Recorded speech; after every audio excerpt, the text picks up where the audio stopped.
Everybody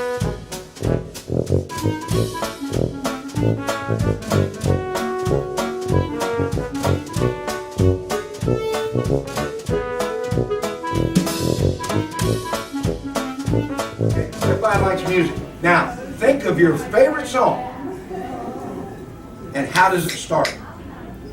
I'll give you mine. I've seen fire and I've seen rain. I've seen sunny days that will not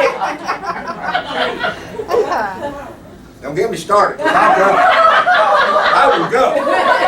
I've seen fire and I've seen rain. Absolutely, James Taylor. But stop and think about that. What does that envision in your mind when you hear that? Right away, you see that, right? Okay? Think of another song. Think of another song. On a hill far away.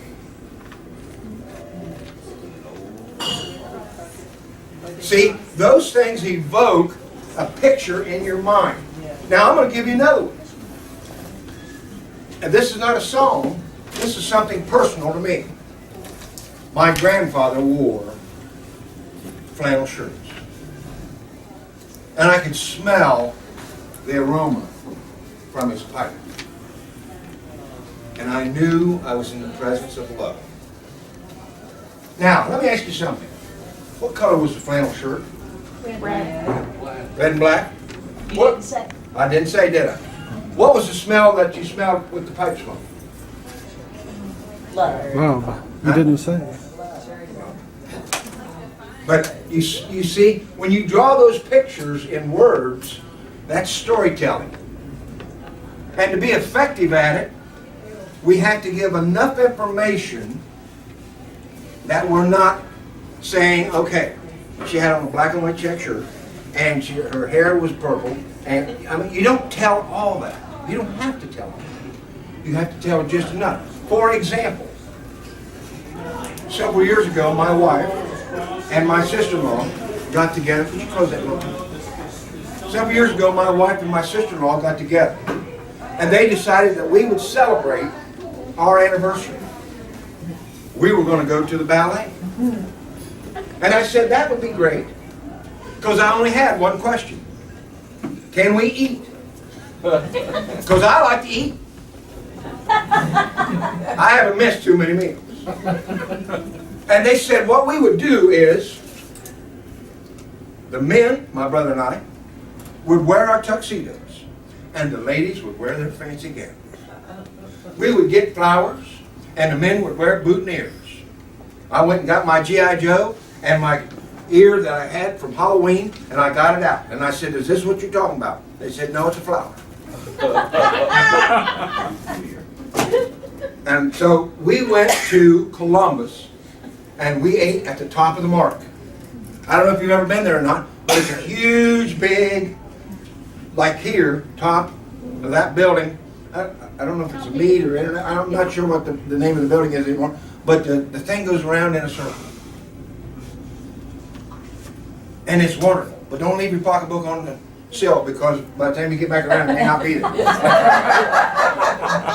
And I asked my sister-in-law, I said, what are we going to go see? And she said, we're going to go see the Nutcracker Suite. And I said, that's great. What's a Nutcracker Suite? She said, well, it's like Babes in Toyland. And I love Disney. So that's what we did. We went. And I'm telling you, we had so much fun. We ate steak, and we were all dressed up in our fancy bib and tucker, and we looked good. And we got to the High Theater. And here it is. Now imagine, the High Theater, just been remodeled. Had them big, fancy plush seats. And they had that beautiful curtain. And all of a sudden, the curtain opened up, and the band started to play. And there they were, up on their tiptoes. And I thought, why don't they just get taller dancers? And away they went.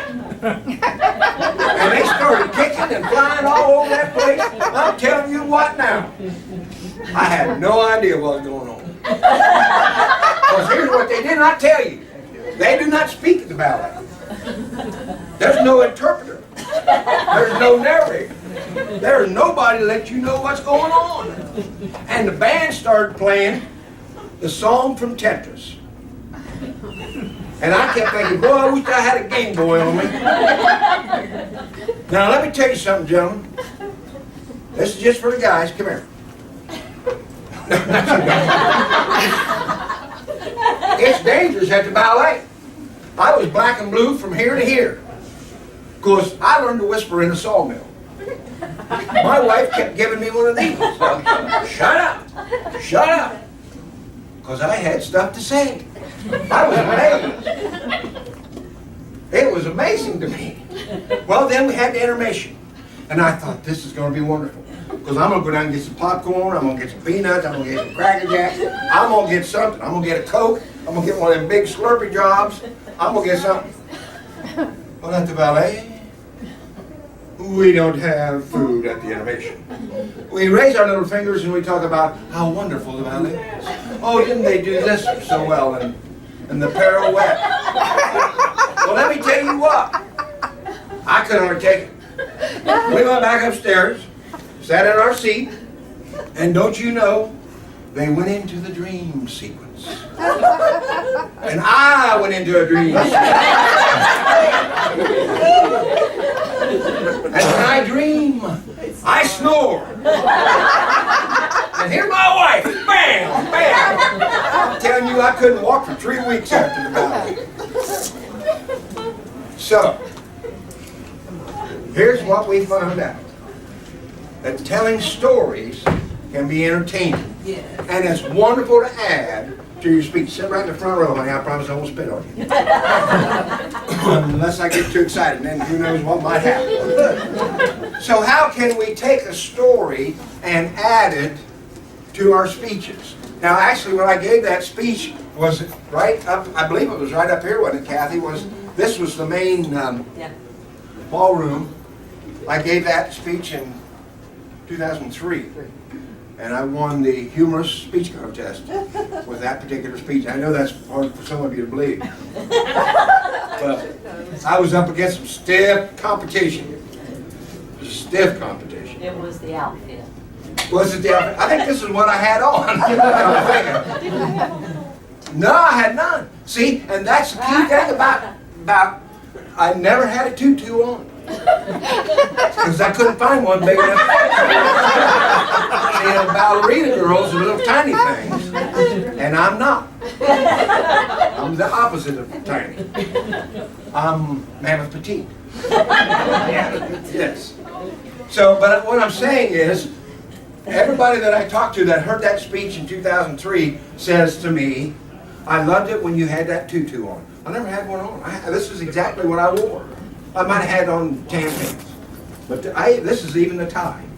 So if y'all want to give me something for Christmas, I do need some new ties. But by adding a true story to your speech and exaggerating it. Now, I actually started that out with this line. When a man loves a woman, he will stand out in the pouring rain if that's the way she says it ought to be. Now, that's from Percy Sledge's song, When a Man Loves a Woman. Now, if you take something that simple, and all it was my brother and sister-in-law, my brother and sister-in-law, my wife and I, we went to Columbus, we ate, we did go see that stupid ballerina thing. I fell asleep in the second half, they had no food. That was it. And then we come home. But all you have to do is take something that happened to you and stretch it, twist it, pull it, and make it fit. And here's what you find. People remember when you're telling those stories, people remember. For example, I told one about a friend of mine and I were in a car wreck. And that sounds horrible, doesn't it? And I busted up my knees. He was knocked out. And he had, I won't tell you the punchline yet, but I ended up taking him, putting him in the passenger seat, and we drove away in that car, and he would go, like this, and I thought he was having a heart attack. And I took my fist, and I hit him in the chest, and he would bounce up off the seat. And long story short, I didn't know he had epilepsy. I didn't know. I mean, it's terrible. I mean, it really was. Snowstorm, the whole thing, they put him in the hospital. But the next day, he got up and he said, man.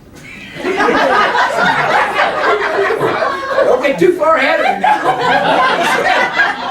He said, man, my chest is sore. I said, Ed, when we hit that bridge, you bounced right off the steering. That's a lie. That's not a story. But you can take those points and you can make them into stories that fit into a speech. Or you can take that as a whole speech. Now, here's what I'd like to do with you. Somebody give me something that's true that happened. Maybe funny, maybe not. But tell me something. Yes, ma'am. One day I came home from one of these chilies and a bat flew into our house. Oh my goodness. How'd that make you feel? Well, my sister-in-law and her nephew were really scared. Both dogs were terrified. Well, sure. We were trying to get whatever we could to get that bat out of the house. What weapons did you use? Pillows, anything. What was it? Pillows. Pillows. Maybe You didn't get a tennis racket and play bat.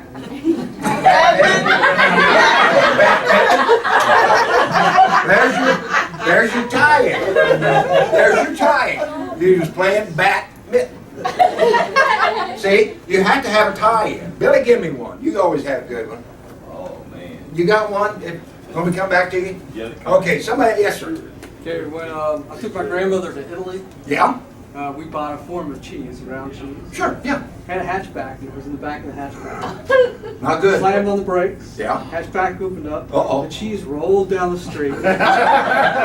This guy in this little Yugo stops, runs out, picks up the cheese, runs into the car and does a U-turn and takes off. Oh, he stole the cheese! There's a book, and I think some of you may have read it. I think it's by the same guy that wrote Chicken Soul for the Spirit of somebody. Yeah, Jack Canfield. And I think he wrote a book called Who Took My Cheese? That would be a great speech. There's a great humorous contest speech. But you have to build up. You just can't say what you just said. You have to use some build up. We were in Italy. We was thinking about leaving Grandma there.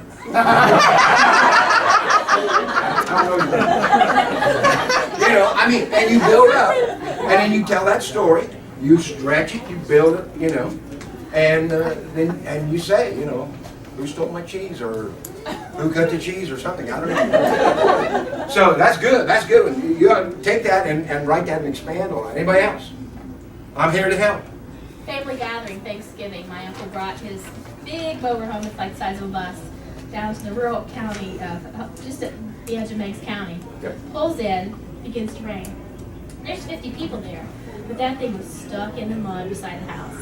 So we're all out there in the pouring rain with our umbrellas, little kids, 80-year-olds, pushing this motorhome, trying to get it out. It was quite a sight. I'm telling you. We actually got a picture of all of us drenched in the rain, standing in front of the motorhome with the umbrellas. Call it the, I think it was the 2012, or well, 4, I guess it was a long time ago, pushers. That's what we call them. Pusher.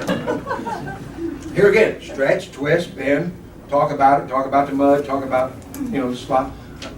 Who of you were here this morning for my opening when I talked about the wedding? Most of you? That really happened. Not only did they get, that was the groom and his uncle. Not only did they get in a fight in the parking lot, it was, you have to forgive the expression, but it was truly a redneck wedding. He had on camouflage shirt with an orange tie. A deer hunter's orange tie. Oh my gosh. The bridesmaids had on camouflage t-shirts and Levi's. And they had, this is how I knew that it truly was what I said, a redneck wedding. They had moonshine on the table at the reception. Now, I'm telling you what, that was part of it. And I told my wife this. I said, if you look toward the food table, and I'm not judging anyone, judge not lest ye be judged yourself. Go ahead, children. reach in them jeans and pull out them greens, you could see the IQ start to drop as they got closer to the food. And finally, till you got right in the front, with the people sitting by the potato salad, man, they couldn't even write their name. I swear. And the bride was beautiful. She had on a beautiful off cream white dress, and it had the lace. I mean, she was beautiful. And she's in the parking lot pulling her husband and her uncle-in-law off from one another. Now I'm telling you what, it ain't a wedding unless somebody gets poked in the eye. But, You better leave that stuff alone. yeah. Uncle Morty is shorty. He's only 5'4" and 2. But he feels like a giant when you give him a pint, like the old Mountain Dew. All right, who else has got a good story? Somebody else has got. Yes, sir. Well, back in the days when I was dating, yeah, and I did. We don't have that kind of going through education. in the park, and there was a stream that crossed the road. Well, it had been raining, kind of like what we've had lately, and it was high, and I stopped. And this is back where your car would stall out. Oh, yeah. And some lady was there. Hi. Other cars have gone through, other cars have gone through. So I said, okay, drive in, stall out. She looked over and says, you know, you're the third car that just got stalled. Really? How'd that make you feel? Embarrassed. It's Yeah. about the second date with this girl. Not Yeah, yeah. Unless you got a big four-wheel drive truck. That's right. Yeah. And that's nothing. Sometimes if you take your most embarrassing moment, you can make a good story out of it. And you can incorporate it in a speech. Because if you take those things and say, you know, look at me, I did this, you know, I ain't got brains, God give a goose. And, you know, I admit that. I tell that freely up front. And then people become more sympathetic. They get on your side. And then we're all like this looking at the person, you know. You see what I'm saying? You're drawn in to their story. Now, one of the things that I think that we fail to do when we give a speech, Pause. Eye contact. we have to make eye contact and we have to pause. Because we want to get it out. Take it. Is that something you found? I mean, we want to get it out so bad. We want to tell it. But sometimes you can build anticipation, so forth and so on, by using the pause. And it also helps me not say, yeah, thank you. That'll be a quarter from everybody. We're gonna have a pizza party at Ball Fountain after that. I love that about our club. If you say and on or double clutches and all those things, it's a quarter fine, and then up to $1. Because we do have a Wizard of Oz. He said 80 in one speech. That was a 2-minute speech. Maybe it's a 3-minute speech. I'm exaggerating. And he bought pizza for everybody, so we're pretty proud of him. But then we take that at the end of the year, and then we have a pizza party. So take that home back to your club and try it, because it's a lot of fun. Anybody else has something that, yes, sir? 5 years ago, my wife and I had the privilege of going to France for our anniversary. We went to Versailles. It was a hot day, upper 90s. The main restroom in the castle was closed for repairs. Closest restroom was probably over to that brown building. Oh, boy. Everybody had been drinking. Sure. That's all cobblestone. We finally get piece by piece up to the door to go in. We go in and you go down a little ways. The men peel off to the men's room. The women keep on going. I'm standing at the urinal. The wall only hits you just a little bit above your belt buckle. Standing there doing what you do, and my wife goes by and she says, "How's it going?" It wasn't. I forgot to tell you, when you go to France, they don't have stalls. No. Yeah, it's just share alike. Because when you have to, you have to. Yeah. That's funny. Yes, sir. I recently gave a speech about my Valentine's Day date with my wife. Oh. Linda likes action movies and steak dinner. So I gave a speech about how I put this on Facebook. My nephew didn't understand. I was trying to say this is what she wants. So Valentine's Day this year happened to be opening night for the new Die Hard movie. So my whole speech was, my date was a no-brainer. It was, we went to Die Hard, we had steak dinner. And I said, what guy, wouldn't want that? But I pointed out, I said, someday I would like to see Les Miserables, but Linda's not very interested in it. And I talked about how my father-in-law used to take the women in my family to the Victorian tea room. And I said, I like a good quiche. I said, it's an omelet in a pie. And I said, what guy wouldn't want an omelet in a pie? So, but the whole joke was, that I got to do manly things on Valentine's. That's good, that's good. And the other side of this is, I gave, on Memorial Day in our area, I was privileged enough to speak at the graveyards at one of the town's suburbs right there up by Bell Fountain. And I knew I had to tell a story.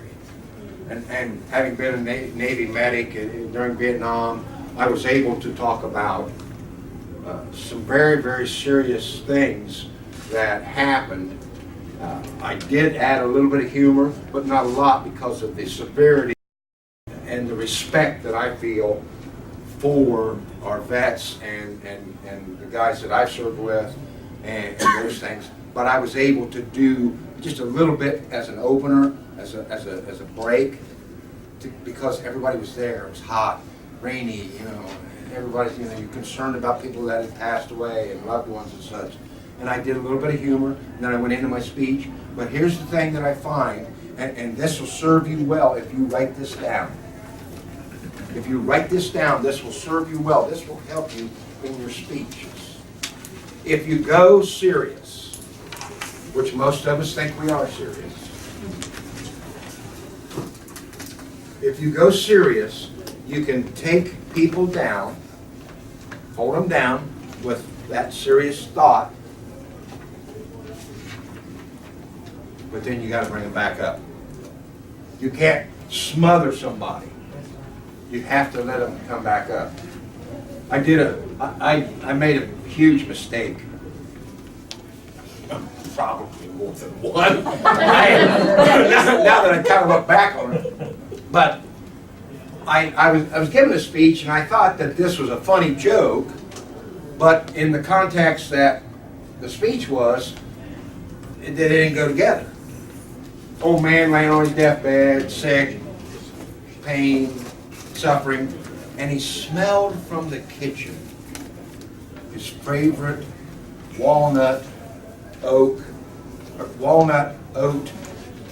cookies. She put walnuts in the oatmeal cookies, and he could smell that aroma as it was baking.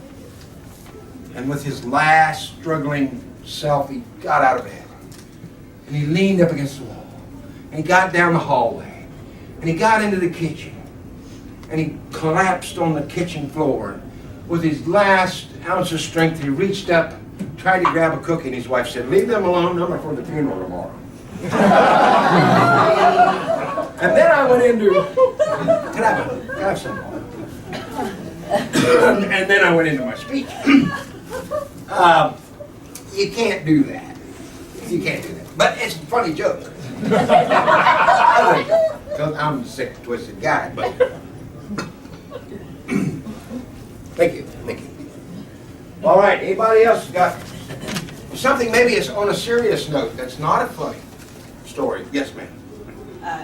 Just before New Year's Eve this year, my son had a brick wall fall on him. Ended up having his toe amputated. Ow! Big toe, little toe? Little toe. Okay. With a big toe. Yeah, big toe. You're hurt because it was balance, yeah. He comes hopping into the house, crying about his foot. I'm like, you're fine. I mean, you can't see anything. There's no blood. There's no rip or tear in his shoe. Nothing. Oh, you're fine. Yeah. But we ended up taking it over to care, get all that done. And it blew open. Force of it blew open his skin, he had stitches. It was fine. Ouch. How'd you make that a funny Yeah. story? I don't know if you can make it a funny story. I suppose you could. I suppose you could.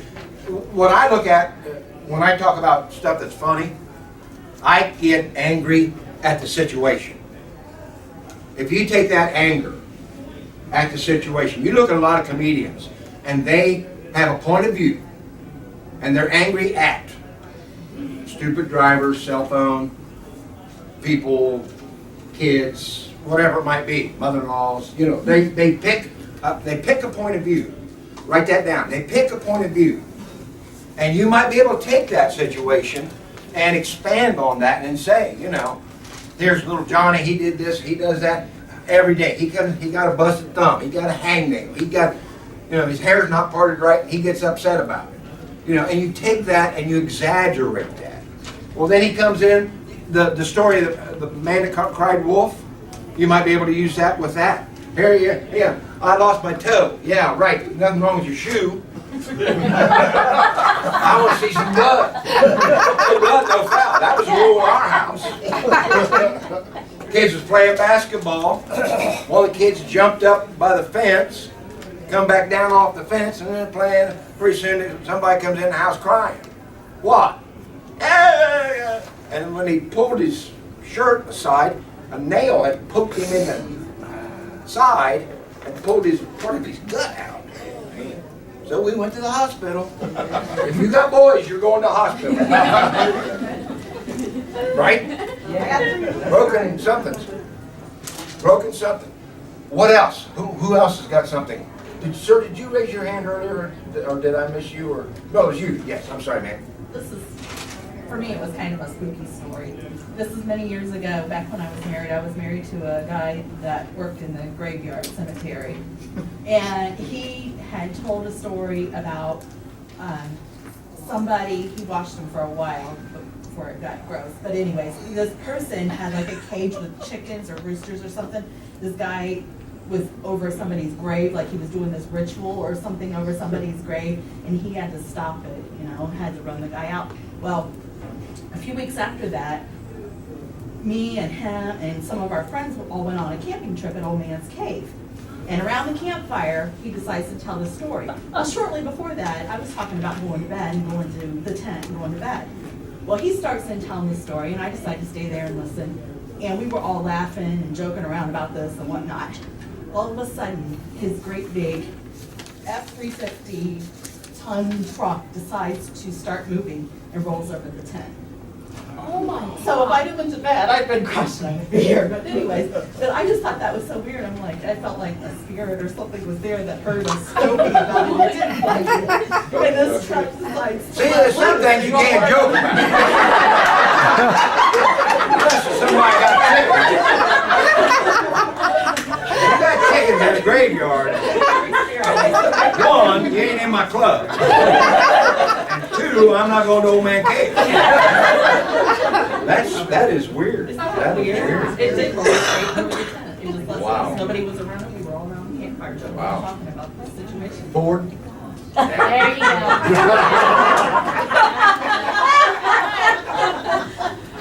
The other thing about telling stories, and I know we got to wrap it up. We got other stuff to do, but is your, and some people say gestures, but I like to say gestures. Gestures. And it's about the same, but I'm just older. So it's your body language. And when you do, if you do a second CC, now I know some of you it's hard to even get one done, but if you do a second one, do that on body language and think about your body language, because that's all we got. Unless you got PowerPoint, and then most people do this. And so don't do that. But gestures, points. Any questions, comments, ideas? Good of the order? How do you do gestures when you're behind the podium? As you notice, I'm not behind there very much. But here's the problem.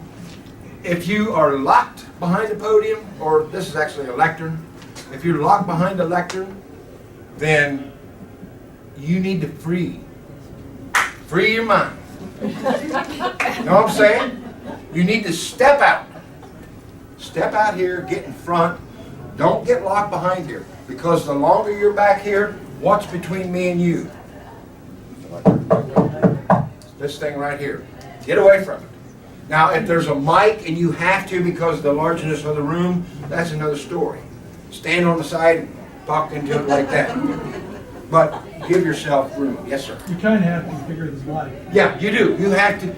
As you notice, I'm not using small gestures. I'm trying to.